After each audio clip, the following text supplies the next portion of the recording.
Hello, ladies and gentlemen. Welcome to another episode of Explode Your Expert Business Show. I'm here with the one and only Meg Osamwonyi. How you doing, Meg?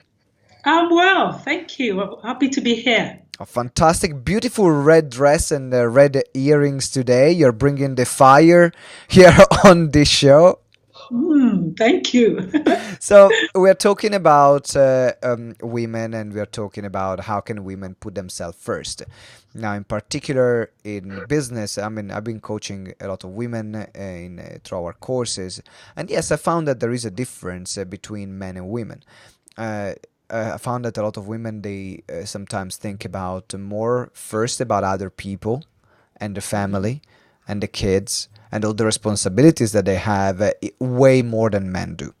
I Yes. think it's just how we are different in this hmm scenario. And I know that big part of your work is focused on women to help them making sure that they can put themselves first. They can do what they Yes. want. Yes. So how did you end up doing this? Um, I ended up doing this because of my own life. Mhm. I spent a better part of my life. I'm a mother of five. 5! Yes, yes. Wow! Beautiful five children. And doing that, and I'm married doing that, I found that things I wanted to do for me, I placed in the back burner. Hmm. I won't say I'm not happy with my life. I'm happy with my life. But sometimes there's also something within you that you know you want to achieve. Mm-hmm. And when life happens, it looks as if you've been ambushed into doing other things and forgetting about you. Mm-hmm. So that actually woke me up. A lot of things woke me up to make me say, no, I've got to put myself first. I've got to do something for me. Because when I do something for me, my children will see that I Right. appreciate me, I value me. They will also value themselves. Mm-hmm. So that brought me into coaching women in business and women professionals, that putting yourself first, because you as a woman, you are your most valuable resource. Yeah. When they recognize that, then all other things follow.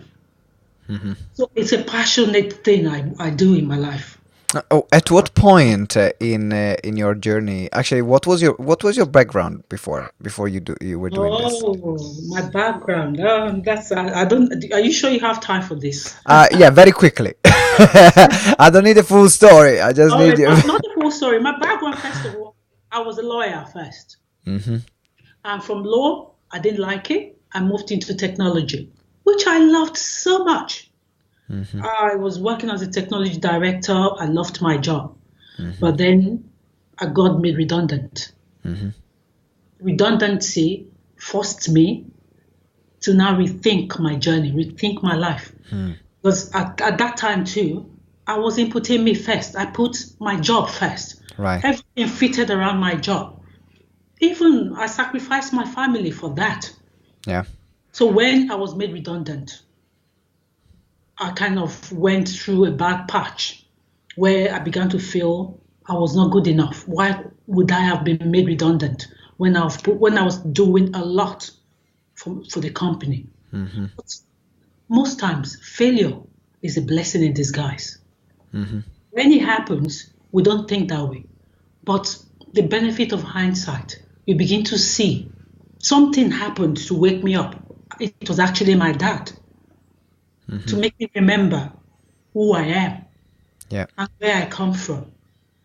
So with that, it woke me up to say, no, I've got more in me. So that put me on the journey to say, because I know that I love helping people. Mm-hmm. I love looking after people and helping them with their businesses, because that's what I did while working for another man's business.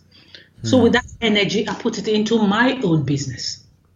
And how was the transition? Because you come from a place where, and a lot of women that are listening right now, they might come from a place where they are just used to put everything else first. And did it happen overnight for you to switch to say, now I'm thinking about myself after the redundancy, or Was it a longer period of transition? How did you deal with the shift? It was a challenging time, I would say, because I went through times of doubting myself, doubting maybe I was not good enough. But like I told you, my dad woke me up to remind me of who I am and where I come from. And he also said, he always told me that to find gold, I have to dig deep. And the question for me was, he asked me and said, Margaret, have you been digging? I knew I hadn't been. I knew I hadn't done all that because I was wallowing in self-pity because I was made redundant. I saw myself as a failure. When that realization came, I knew I hadn't done what I was supposed to be doing. That woke me up because I knew I had more in me. But then the journey was not straightforward. I realized I had to rethink my things I wanted to do. And that's the benefit of choice. When you are self-aware, when you know what you want in your life, and you know within you, you've got that potential, then you are able to now evaluate your life and say, what do I want to do? That is what I did. Being aware of who I am, and I looked at it and said, what am I best at? What is my passion? And that was where coaching came in, because I did that a lot, coaching people, helping them out, counseling people. So I went in to do a counseling and coaching degree, which the process was a long one, but I found it was what I wanted to do. You mentioned it was your father that told you about digging deep, that supported you in that period. Yes. How important is in a period of transition, in particular, but for men or women as well, in particular women, now on the topic of this interview, how important was for you having someone by your side reminding you that you had to dig deeper and supporting you throughout this process? I think it's extremely important, because when you have somebody there by your side cheering you on, because when you're at your lowest, or when you're feeling not good enough, when you're feeling a failure, most times I would say you need somebody else to pick you up, to say, come on, you are better than this. That's where you have your network, you have your family. They're there to help you do that. It's so important having those people around you. I mean, if you're a man or a woman, it doesn't matter, but it's important that you have those people that, in particular in these moments where it's this difficult, you are changing a lot of things, in particular what happened to you, you had to reinvent yourself. And it's easy to fall into the mind trap of not feeling good enough, because now if you like a lot of people do, if you associate your identity with the work that you do, the moment the work or the job you're doing or the business you're having doesn't happen anymore, then you have a complete loss of identity. Yes. And that's what happened in a lot of these scenarios, and that's why I really love the work that you do, Meg. Is really important. So let's say, I know there are a lot of women listening right now, and they will be thinking, okay, what can I do? I put other people's first of my life. I put my family first. I put my job first. I put my friends first. I never put myself first. Where do I start? You start. It's a journey of self-awareness, by being aware of who you are. Because when you start putting people first, it comes from people pleasing. It comes from wanting to help others, wanting to be needed. And we can never satisfy everyone. But the thing is, to start putting yourself first is you finding out what you're passionate about. What do you like? I spend time with me? No, you can have your family, it's good. I have my family. But then there will be time as well where you spend time with you. and enjoy being with you, to reevaluate, to ask yourself and say, what do I love doing for me? The moment you begin to do that and enjoy it, I have clients where, for example, they don't ever have a moment with themselves. They are always with this person or that family or the children or whatever. But then when I ask them, I say, where would you spend time with you? They find it strange. And then we start the work and say, no, you are your greatest resource. Some people think it's time. It's not time. It's you. Once you put that investment in you first, then all other things follow. So we begin to work on them, finding what they love. And I tell you, when they begin to do that, they find joy. And when you find joy because you've got that time for you, then you can show up powerfully in other things you're doing. Or if it's work, if it's at home, whatever it is, people will know you're present. Or just because you've started putting you first. And putting you first means loving you. It's a wonderful thing to start doing. Wow, that's so powerful. And so you talked about finding yourself. You talked about self-awareness. That's a starting point.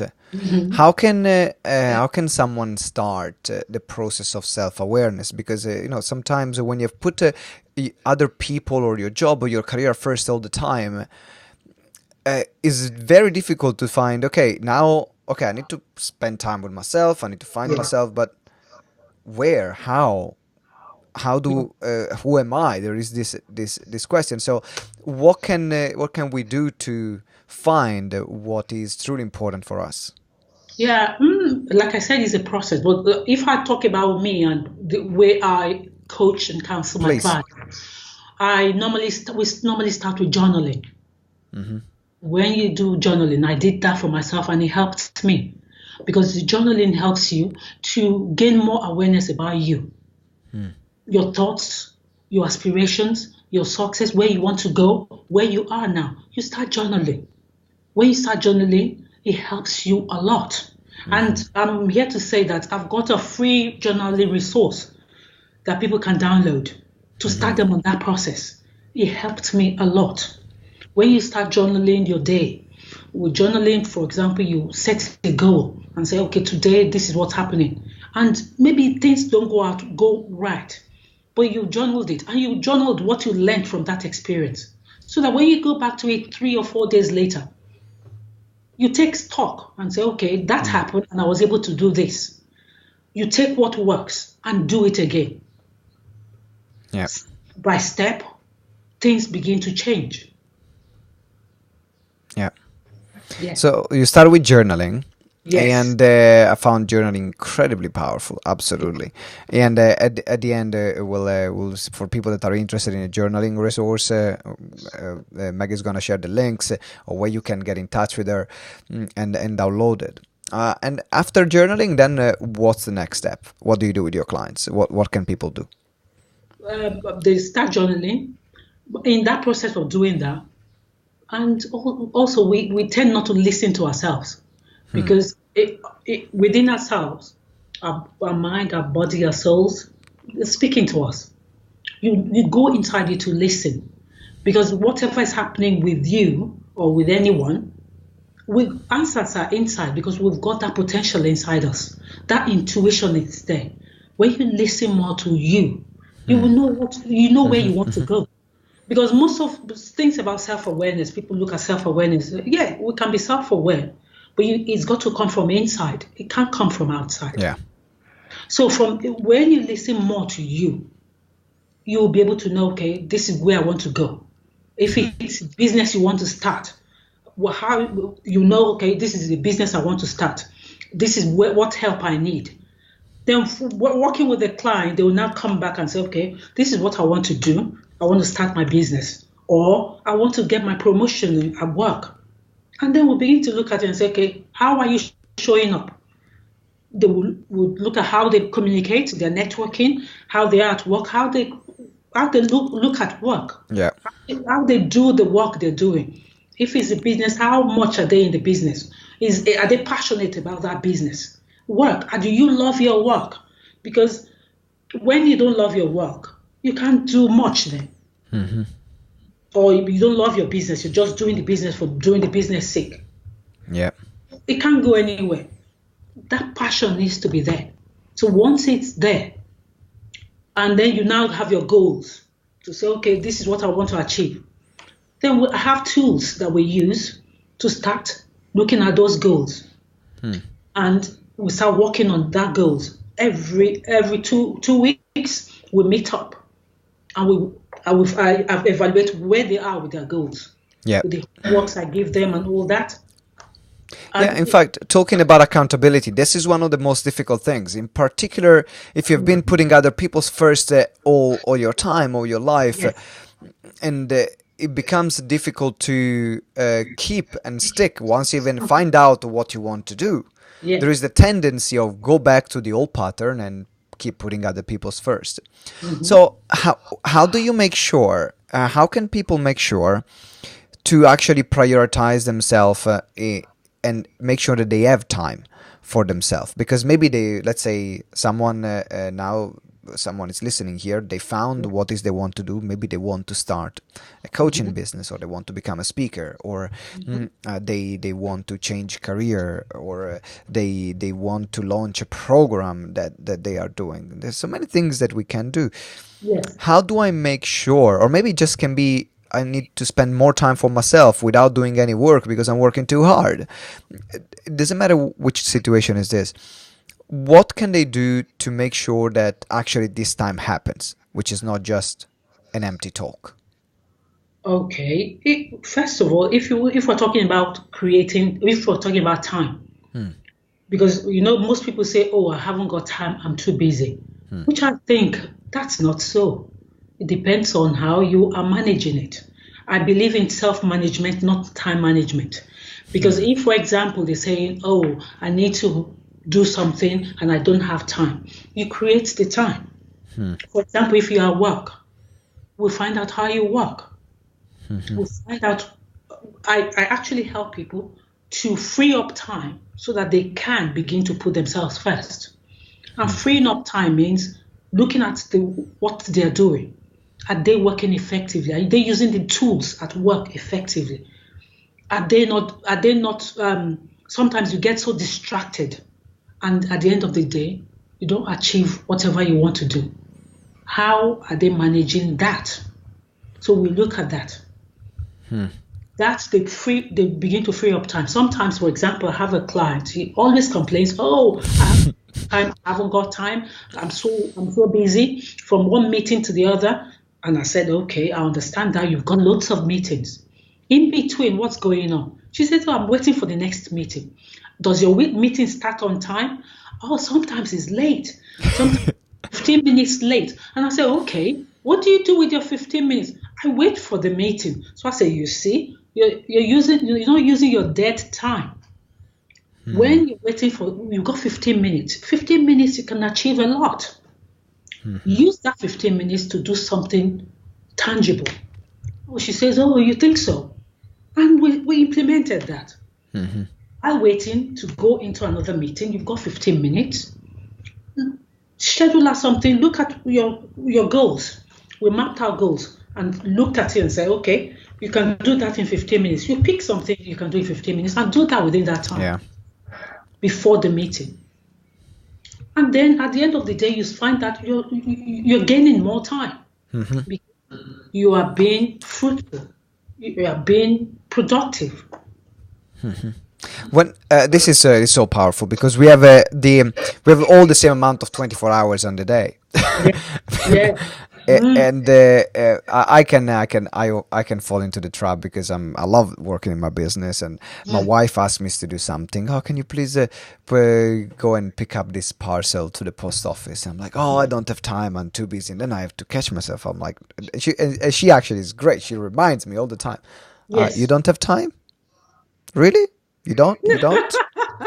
Like, "Your time is running out right now." I'm like, "Yeah, okay, you're right. I'm going to pick up the parcel, find time."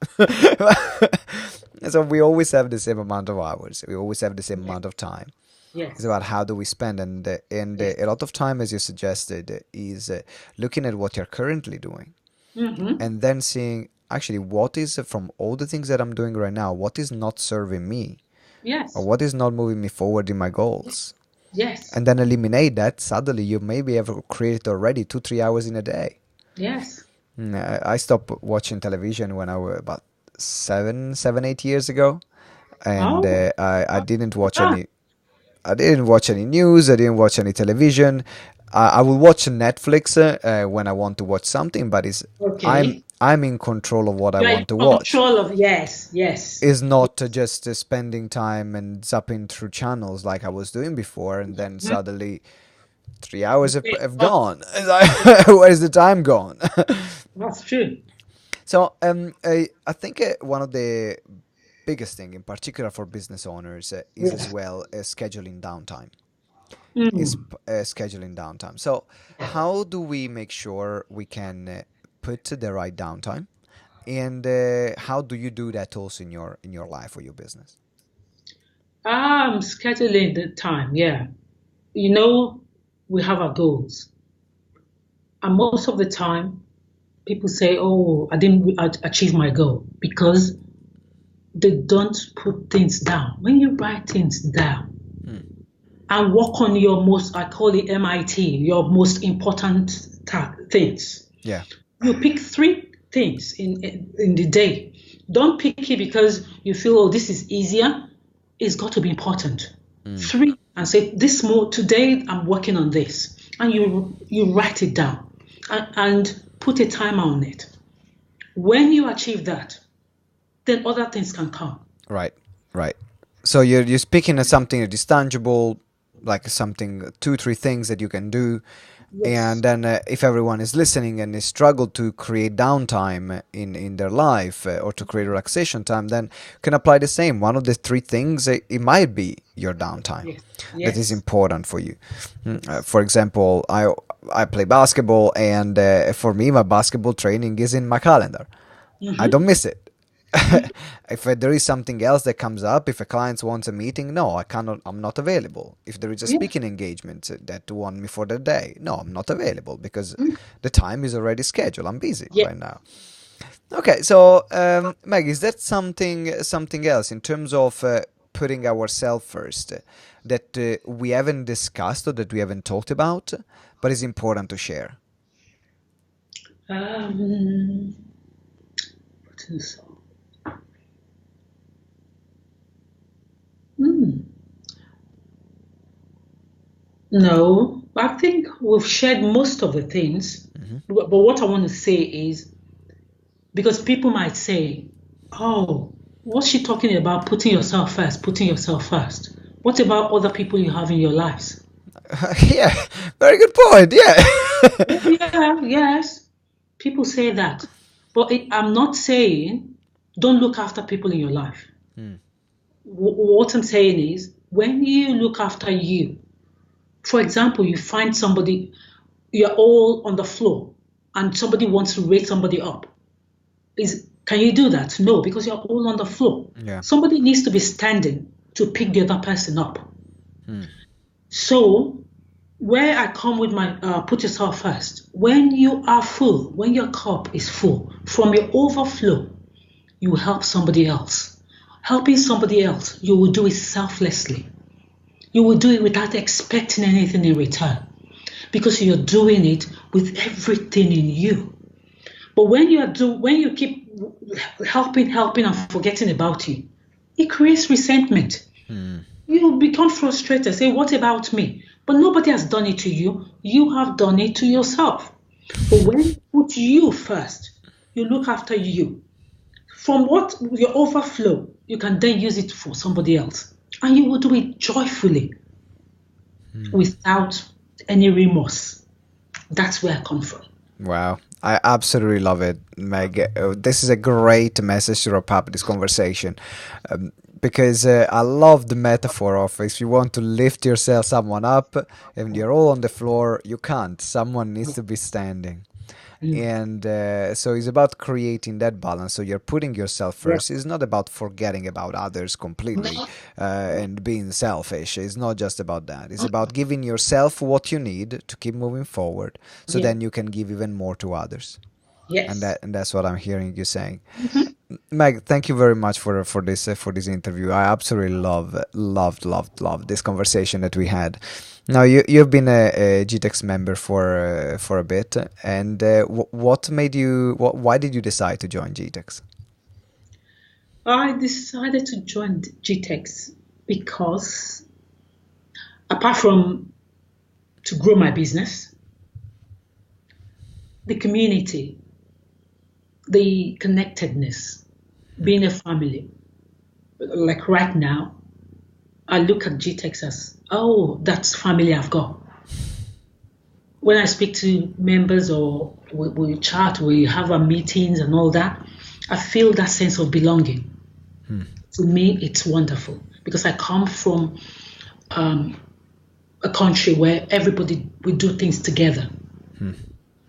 So being in the UK and being a member of GTeX, it gives me that as well. So I don't know how to quantify that, but it's wonderful. Oh, thank you. I really appreciate. Thank you for your kind words. And that's what GTEX is about. It's about doing things together. It's about growing ourselves as people, as business owners, and our businesses together. Because together we can achieve more than by ourselves. And Yes. that's our philosophy. So, everyone who is listening, if you want to know more how you can become a GTEX member, there is a link in the show notes. Make sure you check out the link, book a call with our team. We see how we can help and support you. Now, Meg, I know that there are people that a lot of women have been listening to this show, and they want to say, "Okay, I want to reach out to you, Meg. I need some help, or I want to follow you, and so the work that you're doing." How can people get in touch with you? My website is megosa.org, megosa.org. And my email address is meg@megosa.org. Brilliant. And you mentioned the free resource, the journaling resource before. It's actually on my website. That's on the website. So Yes. megosa.org. You can find the Yes. journaling resource. You can connect with Meg and you can send Yes. her an email. Make sure you get that resource because, in particular, if you want to find out more about yourself and Mhm. you want also to start prioritizing yourself, this Yeah. is the very, very first step. Yes. Meg, thank you very much. It's been great having you on the show. You've been fantastic, and Thank I'm you. looking forward to have you back on the show as well. Thank you very much. Thank you. All right, ladies and gentlemen, thank you for listening or watching. It has been great having you here. Remember to always put yourself first. Fast. And one of the things that you can do for yourself is to subscribe to this podcast. So Yeah. then you get great information and connect with amazing experts like Meg. So subscribe to the show right now. And until next time, remember that together we grow exponentially. Yes. Ciao. Bye.